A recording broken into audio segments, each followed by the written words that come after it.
want to take you to the White House, where President Trump and New York City Mayor-elect Zohran Mamdani are taking questions. We talked about some things in very strong common, like housing and getting housing built, and food and prices, and the price of oil is coming way down. Anything I do is going to be good for New York. If I can get prices down, it's good for New York, and we've got them down, way down from last year. We have, as you know, I've been saying to a lot of people, Walmart said that Thanksgiving this year is exactly 25% less than last year, so that's good for New York, good for everybody. But I just want to congratulate. I think you're going to have, hopefully, a really great mayor. The better he does, the happier I am, I will say. There's no difference in party. There's no difference in anything. And we're going to be helping him to make everybody's dream come true, having a strong and very safe New York. And congratulations, Mr. Mayor. Thank you, Mr. President. Thank you. I appreciate it. Please. I appreciated the meeting with the president, and as he said, it was a productive meeting focused on a place of shared admiration and love, which is New York City, and the need to deliver affordability to New Yorkers, the 8.5 million people who call our city their home, who are struggling to afford life in the most expensive city in the United States of America. We spoke about rent, we spoke about groceries, we spoke about utilities, we spoke about the different ways in which people are being pushed out, and I appreciated the time with the president, I appreciated the conversation. I look forward to working together to deliver that affordability for New Yorkers. Thank you very much. Any questions, please? President Trump, Stephen Nelson from the New York Post. I've got a question for you, and then also one for the mayor-elect. Sure. For you, you referred to Mr. Mamdani as a communist. Can you describe why you feel that way? And also, will you do anything to stop him from arresting Prime Minister Netanyahu if he visits New York? Well, we didn't discuss your second part of the question, and on your first part, I mean, he's got views that are a little out there, but who knows? I mean, we're going to see what works, or he's going to change also. We all change. I changed a lot. From when I first came to office. It's now quite a while ago. It's quite a while. My first term was great. We had the greatest economy in the history of our country. We're doing even better now. We're doing much better now than we did even the first term. And I can tell you some of my views have changed. And we had discussions on some things. I'm not going to discuss what they were, but that I feel very confident that he can do a very good job. I think he's going to be. I think he is going to surprise some conservative people, actually, and some very liberal people. He won't surprise them because they already like him. And Mr. Mamdani, it sounds like you had a productive discussion, but just days ago you referred to President Trump as a despot who betrayed the country. You said you would be his worst nightmare and accused him of having a fascist agenda. Are you planning to retract any of these remarks in order to improve your relationship? I think both President Trump and I, we are very clear about our positions and our views, and what I really appreciate about the president is that the meeting that we had focused not on places of disagreement, which there are many, and also focused on the shared purpose that we have in serving New Yorkers. And frankly, that is something that could transform the lives of the 8.5 million people who are currently struggling under a cost of living crisis, with 1 in 4 living in poverty. And the meeting came back again and again to what it could look like to lift those New Yorkers out of struggle and start to deliver them a city that they could do more than just struggle to afford it, but actually start to live in it. And I've been called much worse than a despot, so it's not that insulting. Maybe I think he'll change his mind after we get to working together. Yes, please. Mr. President, from MTV Lebanon. Good. I would like to ask you a question about the Middle East regarding you said that Hezbollah in Lebanon is not in a good position. And Lebanon now is the final unresolved after Gaza and Syria. Given your assessment, like what do you say for the Lebanese today? It's in the independent state of Lebanon. And what is your next move to push toward disarmament? Sure. Well, we are pushing for total disarmament of Hamas and, frankly, everybody else. And we actually have peace in the Middle East. As you know, the King of Saudi Arabia just left yesterday. We had some great meetings, and he's made a contribution toward the United States of more than $1 trillion. We have now over $20 trillion coming in. No country has ever had anything like that, not even close. If you go to $2 trillion or $1 trillion, it's a lot. We have $20 or $21 trillion. I think that Hezbollah has been a problem in Lebanon, big problem. We're working with Lebanon. We're working with everybody in the Middle East. That's another thing I think we have in common. We want to see peace in the Middle East, and we actually have now, for the first time, peace in the Middle East after 3,000 years. and now we're going to refine it, and I think you're going to see some very positive things happen. There is a potential to invite the Lebanese president. Oh, sure. to the Oh, White House. I would do that, absolutely. And if the mayor would like to be here for that meeting, because I know he feels very strongly. I think you feel very, very strongly about peace in the Middle East. I think it's, We desperately want it, and that's something that I shared with the president, that when I spoke to New Yorkers who had voted for the president last November on Hillside Avenue and Fordham Road, I asked them why. I heard again and again two major reasons. One was that they wanted an end to forever wars. They wanted an end to the taxpayer dollars we had funding violations of human rights, and they wanted to address the cost of living crisis. And I appreciated the chance to discuss both of those things. he said a lot of my voters actually voted for him, and I'm, 1 in 10. and I'm okay with that. President Trump, I have to stand as well. I'll do that. I'll sign it. Give it to me. I'll sign it in a minute. That's pretty good. Mr. President, Yeah, please. you threatened to send federal troops to New York City. You both have differences when it comes to ICE agents Right. in New York City. Mr. Mamdani, you called ICE a rogue government entity. I wonder how you reconcile your differences on both of those issues. Well, I think we're going to work them out, and I think that if we have known murderers and known drug dealers and some very bad people, you know, we want to get them out. And the mayor wants to have peace. We discussed this at great length, actually, maybe more than anything else. He wants to have a safe New York. Ultimately, a safe New York is going to be a great New York. If it's not safe, no matter how well we do with pricing and with anything else, we can talk about anything you want. If you don't have safe streets, it's not going to be a success. So we're going to work together. We're going to make sure that if there are horrible people there, we want to get them out. I think he wants to get them out, maybe more than I do. So we'll work together. We discussed it at great length. Yes, please. Yeah, two questions, if I may. One for you, Mr. President, from BBC in a second. But first of all, for the mayor-elect, you're both from different parts of the political spectrum.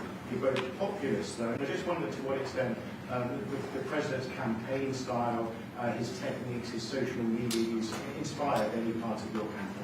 Well, I actually told the president that, you know, so much of the focus of our campaign has been on the cost of living crisis. And when we asked those New Yorkers who had voted for the president, when we saw an increase in his numbers in New York City, that came back to the same issue: cost of living, cost of living, cost of living. And they spoke about the cost of groceries, the cost of rent, the cost of Con Ed, the cost of childcare. And too often politicians are looking to lecture to New Yorkers what they should care about as opposed to listen. And when we spoke to those voters who voted for President Trump, we heard them speak about cost of living.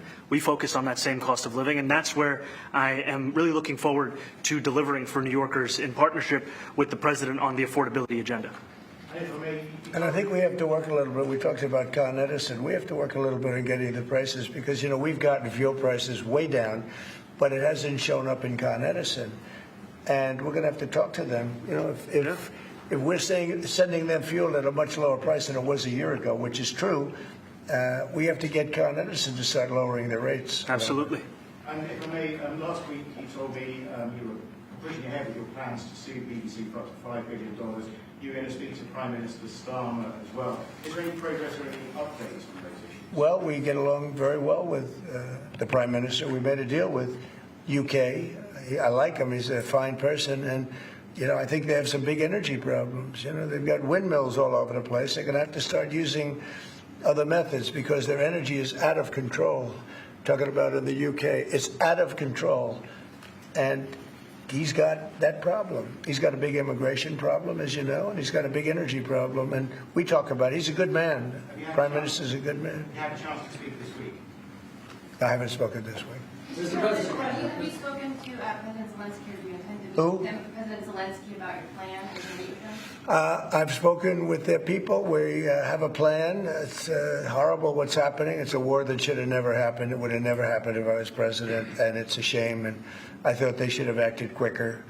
But it's a cold winter, and a lot of the you talk about utilities, but a lot of the big energy producing plants have been under attack, to put it mildly, to put it nicely. Yeah, we have a way of getting peace, or we think we have a way of getting peace. He's going to have to approve it. Just so sad, so many people. You know, last month they lost 25,000 soldiers. This is something, we haven't seen anything like this since the Second World War. And they're averaging 6,000 or 7,000 a week between the two of them, dead soldiers. And it goes on. And I think they're getting reasonably close, but I don't want to predict. I would have said that would have been one of my early ones. I did 8 peace deals of countries, including in India, Pakistan. You could even go, in fact, they're coming here in a week or two, go to the Congo and Rwanda. That was 10 million people dead, and we worked something out on that. But so many. And the one I thought would have been, for me, because I have a very good relationship with President Putin, I thought that would have been maybe quicker. But it does take 2 to tango. And now you just see all the death.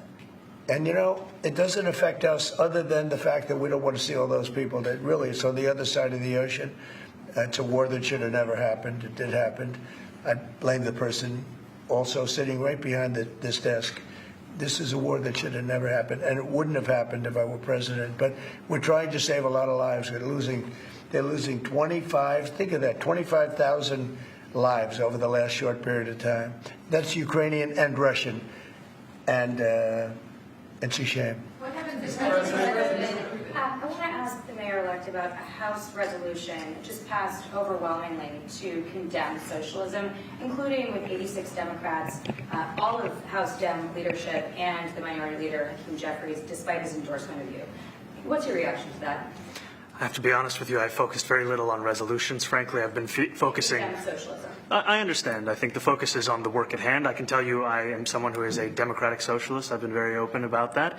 And I know there might be differences about ideology, but the place of agreement is the work that needs to be done to make New York City affordable. That's what I look forward to. And I want to clarify your answer to Stephen Nelson. Mm-hmm. He asked about your comment calling the president a fascist, and your answer was, both President Trump and I have been clear about our positions and our views. Mm-hmm. Are you affirming that you think President Trump is a fascist? I've spoken about... That's okay. You can just say yes. Okay. All right. Okay. Yeah. It's easier. It's easier than explaining it. I don't mind. And Mr. President, I wanted to ask you also about this Ukraine plan. Yeah. President Zelensky said today that his country would risk either giving up a partner or giving up its dignity. There's been criticism that this deal... You mean he doesn't like it? It's unclear. He was sort of Well, tenuous. he'll have to like it, and if he doesn't like it, then they should just keep fighting, I guess. The suggestion that he made, though, was that if he doesn't accept it, that the U.S. would pull back its support for Ukraine. Is that Well, at some accurate? point he's going to have to accept something. He hasn't accepted. You remember right in the Oval Office not so long ago, I said, you don't have the cards. Don't forget, I inherited this war. This war never would have happened. I inherited this war. And I thought he should have made a deal a year ago, 2 years ago. The ultimate deal would have been if it never started. That would have been the good deal. That could have been done, too, if you had the right president, but you didn't have the right president. Mr. President, cost of living is something that you and Mr. Mamdani seem to agree on. Right. Democrats have run New York City for a long time, Mr. Mamdani. Do you see Democrat policy specifically as being a problem? And I'd like that to be a question that both of you could answer in New York City. Look, I think that there are many things in our city where we have to own the responsibility of it, things that existed long before the president was the president. And those are also part of the message of our campaign, was to take on a broken politics of the past. And I ran against a number of candidates who represented different versions of that past. And what we found time and again is that working people were left behind in the politics of our city. And what we're looking to do is put those people right back at the heart of our politics so that we don't have a situation where we're in the wealthiest city in the history of the world, and yet 1 in 5 can't even afford $2.90 for a Metro card. Mr. Mamdani. We had some interesting conversation, and some of his ideas really are the same ideas that I have. But a big thing on cost, the new word is affordability. Another word is just groceries. It's sort of an old-fashioned word, but it's very accurate. And they're coming down high. They were... we had, both of us, we had the highest inflation in the history of our country the last 4 years under the Biden administration. And we've got inflation down now to a normal number. It's going to go even a little bit lower than that. Katie, do you have something in a bit? Mr. President, thank you so much.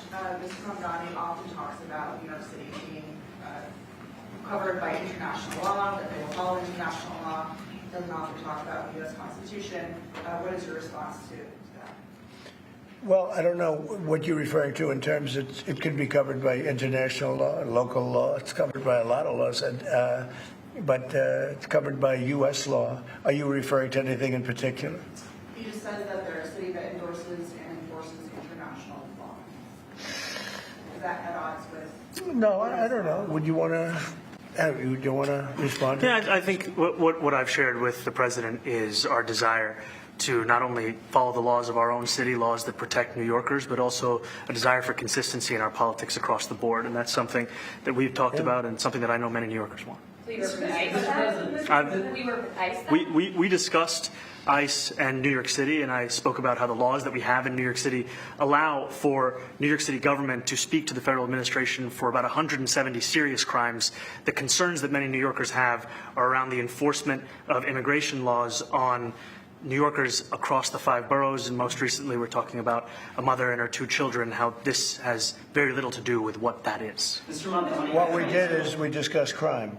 More than ICE per se, we discussed crime. And he doesn't want to see crime, and I don't want to see crime. And I have very little doubt that we're not going to get along on that issue. He wants to, and he said some things that were very interesting as to housing construction, and he wants to see houses go up. He wants to see a lot of houses created, a lot of apartments built, etc. And you know, we actually people would be shocked, but I want to see the same thing. Mr. Mamdani, anti-Israel protesters. Jack? Mr. President, I want to know one of the policies as well that Mayor-elect Mamdani talked a number of times about on the campaign was shifting the tax burden for property taxes from what he called minority communities to white-based communities and putting more taxes on white people. I also noticed that in your acceptance speech you didn't mention anything about America or Christians or white people in general, and so I didn't know if that was one of the policies that you guys had spoken about.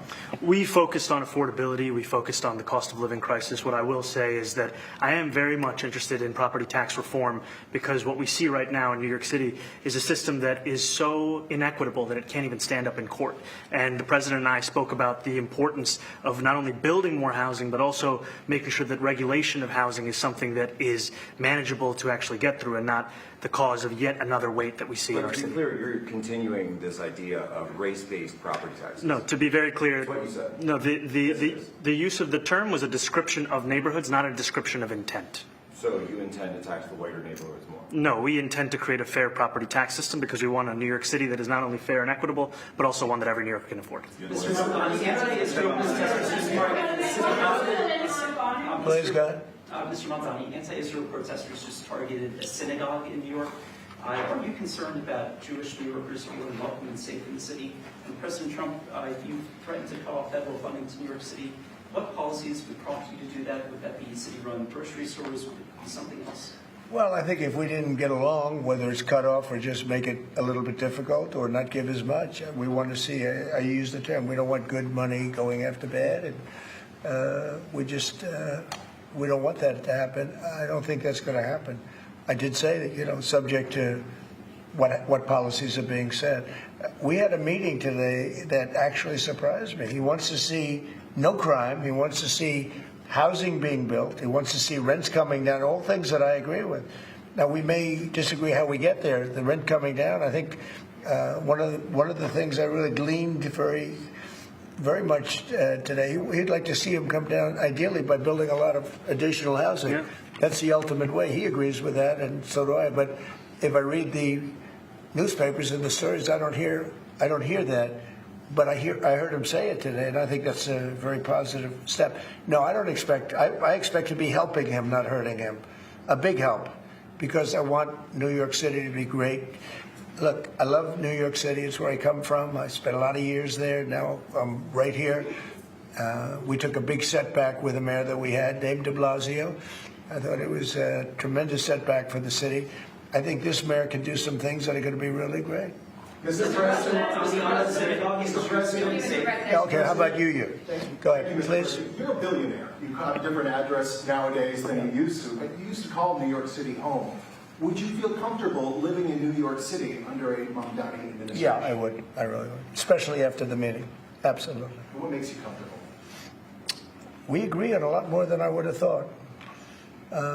I think I want him to do a great job, and we'll help him do a great job. He may have different views, but in many ways, we were discussing when Bernie Sanders was out of the race, I picked up a lot of his votes, and people had no idea because he was strong on not getting ripped off in trade and lots of the things that I've practiced and been very successful on. Tariffs, a lot of things. Bernie Sanders and I agreed on much more than people thought. And when he was put out of the race, I think quite unfairly, if you want to know the truth, many of the Bernie Sanders voters voted for me. And I felt very comfortable, frankly, in seeing that and saying that. And, it just turned out to be a statistical truth. But no, I feel very comfortable. I would feel very, very comfortable being in New York, and I think much more so after the meeting. Yes, please. Thank you, Mr. President. I have a question for you, but a very quick one for Please. the mayor. Why did you fly here? Aren't trains greener?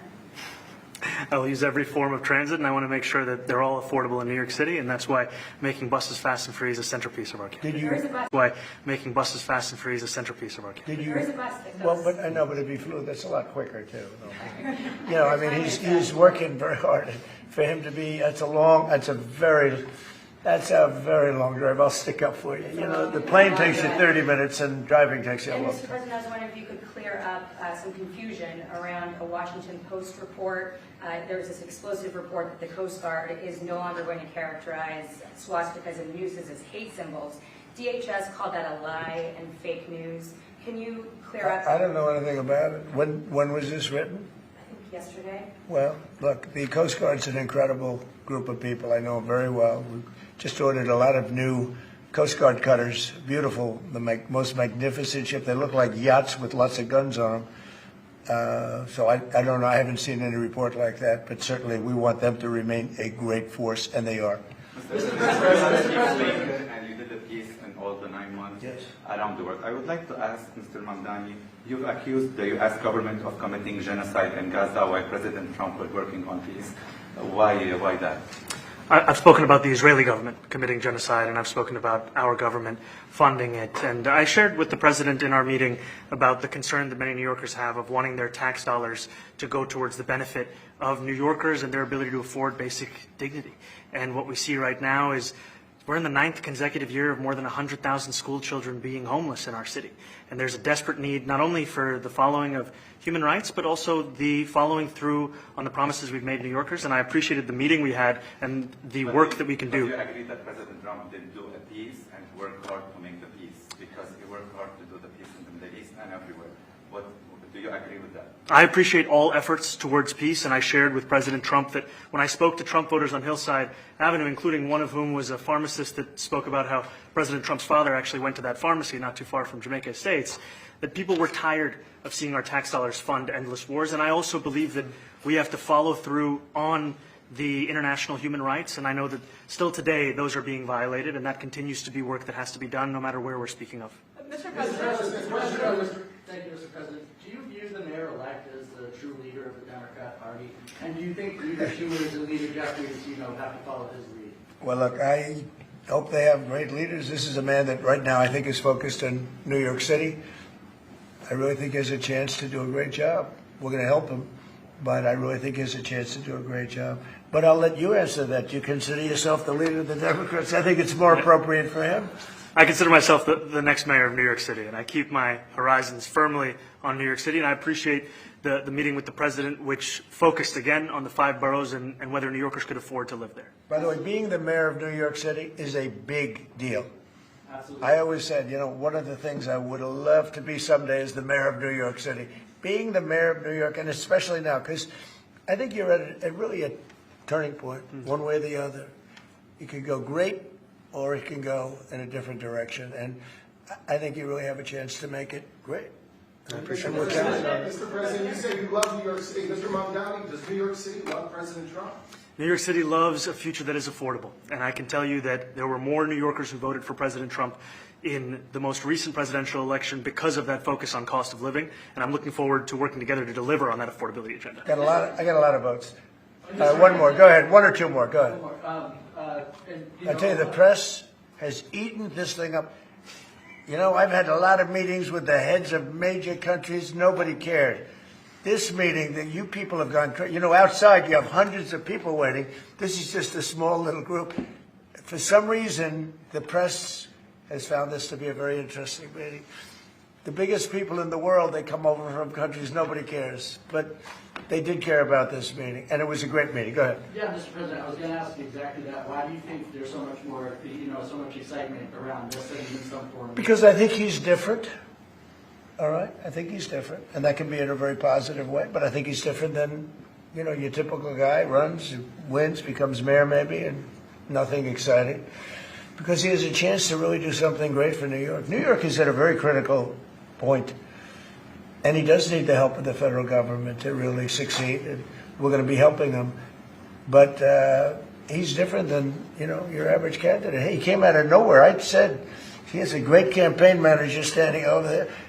He came out of nowhere. What'd you start off at 1 or 2? And then I watched. I said, "Who is this guy?" He was at 1, then he was at 3, then he was at 5, then he was at 9, then he went up to 17. I said, "That's getting a little bit interesting, right?"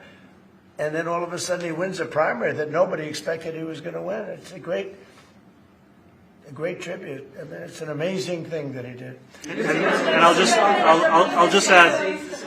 just add one thing to what the president said. Is one thing I also appreciated is in our meeting to appreciate a portrait of FDR and the incredible work that was done with the New Deal, and also in thinking about what it can look like when the federal government and New York City government work together to deliver on affordability. It can be transformative.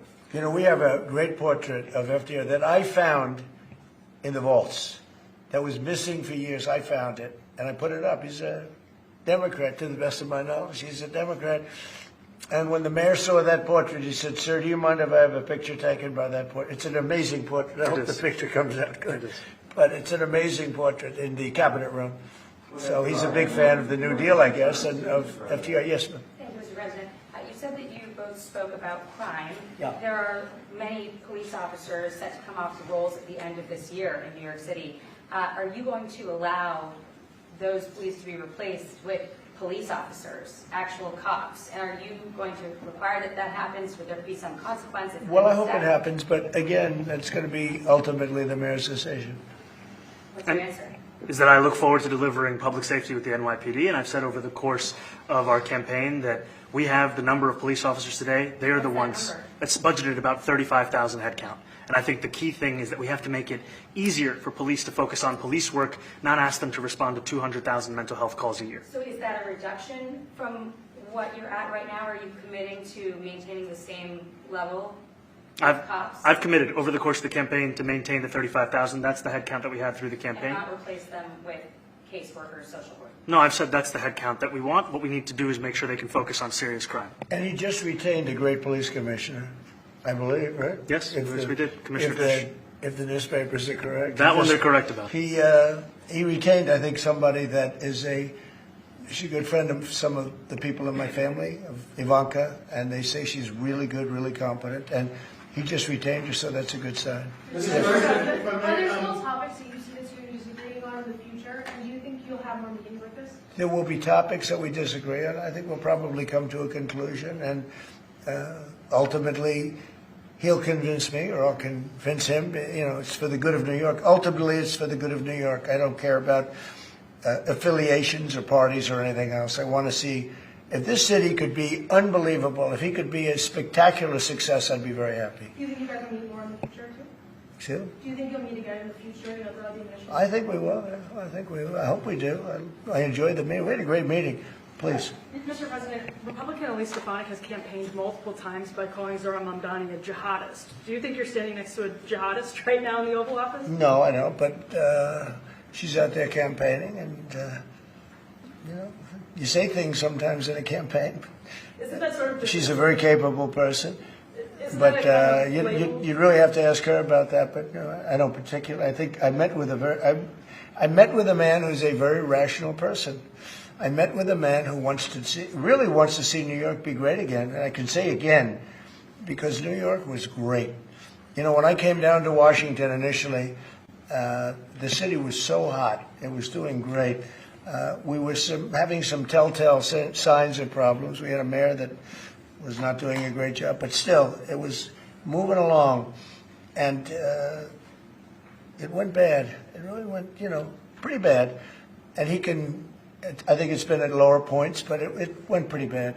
I think he can bring it back. Now the question is, will he bring it back all the way? Will he bring it back greater than ever before, which is, I guarantee, that's his wish. I think he wants to make it greater than ever before. And if he can, we'll be out there cheering. I'll be cheering for him. Okay? Thank you very much, everybody. You chose not to answer the question about the city hall protest. Thank you very much. Oh, no, I care very deeply about Jewish safety, and I look forward to rooting out anti-Semitism across the 5 boroughs and protecting Jewish New Yorkers and every New Yorker who calls the City Hall. You're watching CBS News 24/7, and quite an extraordinary meeting in the Oval Office between President Trump and New York City Mayor-elect Zohran Mamdani. They were both very complimentary, as you heard, very civil. And this comes just weeks after the president urged voters not to vote for him in New York City's mayoral election. The president expressed hope for Mamdani's tenure as mayor. Listen. I feel very confident that he can do a very good job. I think he's going to be. I think he is going to surprise some conservative people, actually, and some very liberal people. He won't surprise them because they already like him. Mamdani as well, also very complimentary of Trump about their meeting this afternoon. I appreciated the meeting with the president, and as he said, it was a productive meeting focused on a place of shared admiration and love, which is New York City, and the need to deliver affordability to New Yorkers, the 8.5 million people who call our city their home, who are struggling to afford life in the most expensive city in the United States of America. We spoke about rent, we spoke about groceries, we spoke about utilities, we spoke about the different ways in which people are being pushed out, and I appreciated the time with the president, I appreciated the conversation. I look forward to working together to deliver that affordability for New Yorkers. CBS News political reporter Zach Hudak joining us live now. Zach, a lot of eyes on this conversation, on this meeting. You know, quite a different tone before this election. The president really now giving his stamp of approval for Mamdani, the two of them having a conversation, if you will, as opposed to prior to the election. Your thoughts and take on this? Jules, I think it was somewhat of a surprise to all of us to see how well they were getting along, but I think at the heart of that is what they said they talked about before they let the cameras in, which is making New York affordable for New Yorkers. And I think really what that illustrates is the fine line between the far-right campaign that President Trump ran and the far-left Democratic Socialist campaign that Mamdani ran. We saw this even in the past with a lot of similarities between President Trump's campaigns and Bernie Sanders' campaigns. I think the reality here is that while they are on different ends of the political spectrum, they are both populists, and they both realize that what Americans care about most right now, and we continue to see this in the polling that we keep doing, is affordability and bringing prices down for Americans and helping everyday Americans. I think the other thing that played a factor in the two of them getting along so well is they are both extremely charismatic politicians. I think both of them, a lot of their political strength comes from their ability to captivate a crowd. And I think they recognize that in one another, and they recognize that there are ways that they could actually help one another. Now, there are some difficulties here. We know that House Republicans, for the most part, are gearing up to run in 2026 in the midterms, largely against Mamdani. They plan to paint their opponents as connected to this Democratic Socialist who is the mayor, or going to be the mayor of the largest city in the country. That does create obviously a tension between the way that President Trump is talking about them. We saw one of the questions from the press was about Elise Stefanik being very harsh on Mamdani, calling him a jihadist, and President Trump sort of batted that down and said he seems like a very reasonable guy, but she's out campaigning, and sometimes you say things when you're campaigning. So I think this wasn't quite what anyone expected, but there are explanations for it, and it seems that there is a bit of a budding bromance between these two. Yeah, absolutely. They were on the same page on certain topics. Even the president saying he would live in New York under Mamdani's leadership as mayor, which he didn't say that weeks ago. That's exactly right. It is a fact that President Trump hated passionately Bill de Blasio, and even Eric Adams, the two of them would rub each other the wrong way at times. But I think another factor here is that they are both expert flatterers. You saw them really flattering one another and praising one another in that press conference. And I think they both knew that it's not what was expected, and I think they both realize, the president even said at one point, the press is eating this up. And he was absolutely right, because it's not what people expected. And there is something that they can both get from one another. Mamdani needs the president to continue to allow federal funds to go to New York. Just about a month and a half ago, at the beginning of the shutdown, we saw the president halt nearly $20 million in federal funding that would have gone to infrastructure projects in New York. In order to enact his agenda, Mamdani is going to need federal funds, and there's about $10 billion in federal funds that theoretically could be halted by the administration. So he needs that from President Trump. President Trump, on the other hand, has a wide-ranging immigration agenda, particularly focused on major cities. He's going to need Mamdani to not be too much against that. I can't imagine that he'll go fully along with that. I can't imagine he'll want ICE on the streets of New York. But nonetheless, the president needs him to somewhat go along with that. And there's no question that this president is a New Yorker and loves New York. He clearly desires for it to be a place that welcomes him when he goes back there. He's spent in recent years more and more time in Florida. And as he mentioned, he said it's a place he could see himself living in the future. So I think they both have things to gain from having a friendly relationship with one another. Yeah, absolutely. Zach Hudak in Washington, thank you so much. And joining us live now is Joel Payne, CBS News political contributor and Chief Communications Officer for Move On. And also we have Kevin Sheridan, Republican strategist and former RNC spokesperson. Boy, what a meeting. It comes after months of hostility between the two. I'll start with you, Joel. What is your reaction to today's meeting? Well, it's good to be with you. It's pretty clear to me that these two political athletes kind of sized each other up and, maybe see some things about each other that they have in common. They both have an independent power base separate of the establishment of both of their parties. They're both charismatic. And they both, Donald Trump in his last campaign and Zohran Mamdani in his recent campaign both had a hyper focus on people's bottom lines. Now, obviously, there are a lot of Democrats that don't think Donald Trump has stayed true to that. But Zohran Mamdani himself acknowledged that many New Yorkers voted for Donald Trump because of that. And I think it's interesting that they found some commonality. And it's not all that surprising to me, though, that these two men were able to find some ability to sit next to each other and to break bread, so to speak. The last thing I would just say is, both of the political establishments are going to be roiled by this. If you're a Republican like an Elise Stefanik, or if you are Republicans in the House who were passing a resolution that was essentially trying to shade Zohran Mamdani today, you've got to be wondering about whether or not the president is helping you with your attempt to hang Zohran Mamdani around every Democrat's neck around the country. And if you're members of the Democratic establishment like Chuck Schumer, who still has not said that he supports Zohran Mamdani publicly, you've got to be wondering why you put so much distance in between him. So I think there's so many dimensions to look at what we just witnessed in the Oval Office. Certainly. I'll ask you, Kevin, did you expect this kind of conversation? And what does Mamdani want from Trump, and how does that play into the dynamic? As far as expectations, I don't think anyone knew what we were going to get, but it doesn't surprise me it went this way. Joel said political athletes, which they both are. They're both entertainers. And I think they like the show. And I think they're flattering each other and to get this relationship kicked off. The devil will be in all the details, of course. If the immigration enforcement doesn't go Trump's way, I think he's going to start threatening to withhold funds. But they made a lot of good noises about building housing, which would be great for New Yorkers. But they have very different approaches to getting affordability for New Yorkers. We'll see once they get going, where the tension really ends up. But right now, much of that tension is between New York City and Albany, not between New York City and just Washington, D.C. That funding so far hasn't, been threatened in any way. But Albany has already said under Governor Hochul that they are not raising taxes to fund his projects. I really didn't see a power play here, or who won or who came out on top. What are your thoughts on that, Kevin? Yeah, I think it's a good meeting for both of them. I think they did enough to hit all the right notes.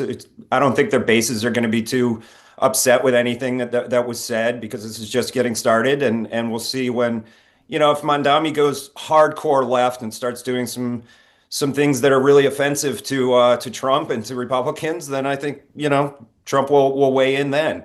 But right now, I think they both did what they needed to do. And Mamdani clearly took the example of Zelensky going into the Oval Office and having that disastrous first meeting. And he did it the right way. He went in, complimented him, had good, productive conversation. And that's pretty much what all world leaders and state leaders and city leaders are now doing, because they saw the terrible example of that first Zelensky meeting. Well, sure, there can be some unpredictability. So, Joel, do you feel the same way? Well, I disagree a bit with Kevin's take on the basis of the both parties. I mean, I think Mamdani is just beginning his relationship with what you might call the Democratic Party base. I think Donald Trump probably created a lot of problems for Republicans. Again, if one of your political objectives over the next year is to make Zohran Mamdani the boogeyman that every Democrat has to account for in their home districts across the country, Donald Trump did a lot of work to undercut that in the last 30 minutes or so. I mean, he complimented Zohran Mamdani. He talked about how he would live in New York City. He undercut direct attacks from Republicans today. I mean, Zohran Mamdani got so much out of this meeting politically. And I think what it kind of somewhat tells me is a little bit of Donald Trump's thinking as he enters the second year of his presidency. I think you have a president that is not quite as buoyant as he entered the year. And I do think there's some calculus here of what is it that this guy is saying right now that's making him popular and that helped him cut through a very complicated political ecosystem that I can maybe learn from. And I know that sounds strange given the political polarities that they represent, but I really did see some curiosity from Donald Trump that's true to who he is as an instinctive political thinker. Kevin Sheridan and Joel Payne, I thank you both for your comments and insight. Thanks so much.